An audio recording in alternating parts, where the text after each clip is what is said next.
po sa lahat. Guys, nandito po ako sa may Barangay Tagapo, Santa Rosa, Laguna. Dito po sa may Motor Star. At ang re-review po natin, ito po yung Easy Ride 150 Fi. Kulay white po yan, guys. Kaya sa mga naghahanap po ng Maxi Scoot na 150cc, pasyalan nyo na ito, guys. Tara, simulan natin ito review. Guys, ito na po yung Motor Star 150 Fi.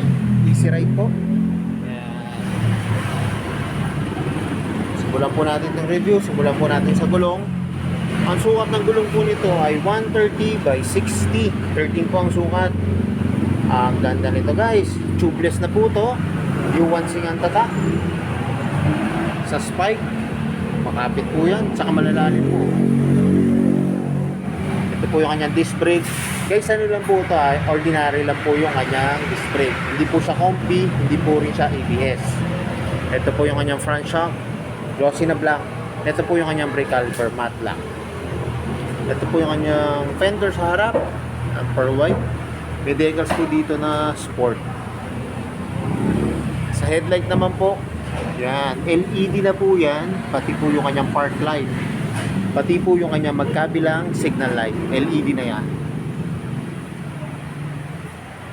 Ito po yung kanyang visor, tinted na black. Saka guys, ang ganda ng mga bolts ito. Ito po yung mga hindi kinakalawang, stainless. Ito naman po yung likod na gulong. Ang sukat naman ito ay 130 by 60, 13 din po guys. Tubeless na siya. Ang kagandahan ito, disc brake po yung harap. Pati po yung likod niya, disc brake po. Yung kanyang rear shock, glossy na black. Saka guys, meron siyang mud guard para iwas tibalsek ng putik. May crankcase, ito po. Kagandahan nito guys, meron siyang kickstart.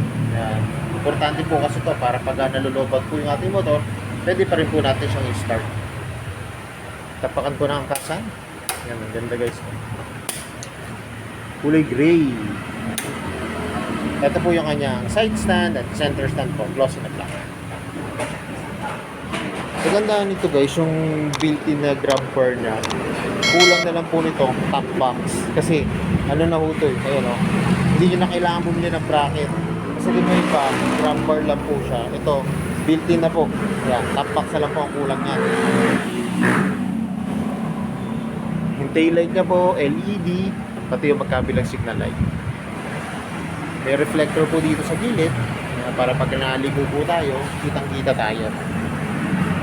Saka guys, meron tong ilaw sa gabi. May ilaw po to para kita ating plaka. At may reflector po dito. Yan. Maganda po to sa gabi kasi para pag tinamaan po ng headlight to ng mga sasakyan, yung mga kasama po natin sa kalsada, makikita po tayo.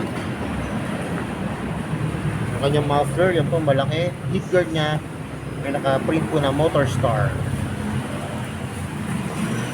Saka guys, sa body niya, meron po siyang emblem niya ng Easy Ride. Pero yung 150 Fi, decals na lang siya. May decals po rito pula. Dito naman po, Motor Star. Sa upuan naman po, yan. Pakita natin. Ano na to guys camel pack na po siya. Yan. Na flat seat ang ganda, saka malambot. Ito naman guys yung kanyang susi. Yan nakalagay Motor Star. Buksan po natin yung upuan. Maganda nito pag nilagay niyo po dito. Yan, dito na po yung kanyang seat, saka yung fuel niya po. Yan, para pag magpapagas kayo, hindi na kayo tatayo. Ito, pindutin po natin yung seat. Yan. Sa U-box naman guys, yan. Spacious din naman siya. Pero depende po sa helmet kung kakasya po. Pero tingin ko half face po, kasya rin. Ito po yung matting sa kanyang footboard. Yan, yung mga rubber. Ito po yung kanyang mga manual. Yan. Saka guys, yan, may mga decals siyang free. Para sa Motor Star. Yan. Kayo na bahala. Kung ididikit nyo po, yan. Nasa sa inyo na po yan. May hook po siya rito. Yan. Pwede nyo po itong sabitan ng helmet. Yung material po na ginamit sa upuan, plastic na flat. Ito naman po yung sa seat niya. Yan. Ito po yung makinis pero makapit to guys. Yung naka-engrave na Motor Star. Yan. Saka yung Eagle. Sa fuel naman po, yan. Bali yung susiyan nyo po, tapat nyo lang din po sa seat. Yan. Tapos pindutin nyo na po itong fuel. Yun. Ito po yung gas cover. Yan. Saka guys, napayagan tayo dito sa may Motor Star po. Operated po to. Yan, start lang po natin. Ayan guys, oh. Yan po yung mga makikita nyo sa kanyang gauge panel. Pwede nyo iset yung oras, yung bilis nyo, yung kilometers po. Tapos may RPM po siya rito sa gilid. Ito po yung fuel indicator. Yan. Yan, oh. Nakailaw po yung fuel kasi nga po wala po itong gas. Sa kaganda nito, pag inon nyo po, yan, naka-on na po yung mga ilaw dito. Yung ibang motor, wala pong ilaw na ganyan. At least makikita nyo po, lalo na po sa gabi. Ito po yung function ng kanyang manubela. Ito, may passing light po siya rito. Yan. Saka guys, ano siya, puti. Puti ang kanyang headlight.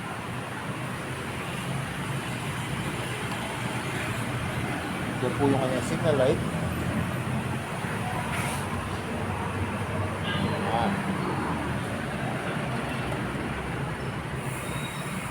Busina, kill switch po siya.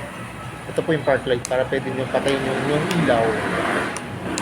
Pwede nyo muna kapag naka-park light kayo o kaya naka-headlight na po kayo. Ito naman po yung electric start. Throttle, ano tong brake lever, yan, lambot po. Kagandahan nito guys, ang ganda ng kanyang side mirror, yung dahon ng design.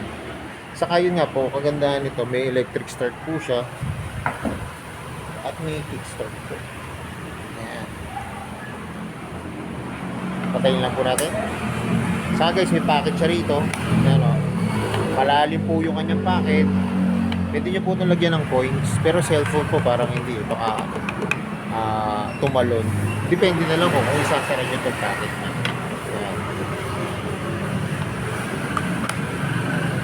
Kagandahan nito guys, meron po siyang USB port. Yan po, may USB port siya. Dito po malalim yung kanyang packet saka spacious.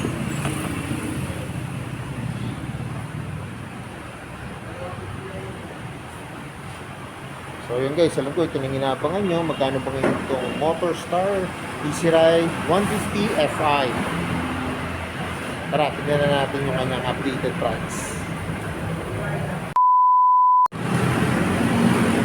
Guys, ito pong Easy Ride 150 Fi. Ito po yung kanyang SRP. Ayan, 75,000. Yung kanyang down payment, kung kukunin nyo po siya ng installment, yan po, 6,675 pesos. Ito na po yung magiging niyang monthly, 3,750 pesos. Yan po guys ay for 36 months or 3 years. May rebate naman po yun na 400. Kaya yung 3,750, magiging ano na lang po yan, 3,350 pesos. Yes, so, budget meal po ito na Maxi Scoot na 150cc na Fi po ito, matipid po ito sa gas. Kaya kung naghahanap po kayo ng Maxi Scoot, yan. Yung budget meal lang po, pero kita nyo naman ng forma, pogi. Saka guys, marami na ako nakikita nito na sila. Ginagamit nila itong pang delivery rider o parcel po dito. Sa amin po, dito po sa may Laguna. Dami ko na po nakikita ang ganyan. Siyempre, yung iba po gusto rin maka-experience ng ganitong motor. Pero kasi nung presyo po nung mga branded po na ganito, talagang pricey po talaga eh. Kaya kung gusto nyo lang po ng budget, gusto nyo lang po maka-experience sa Maxi Scoot na 150cc, yan guys, try nyo po ito.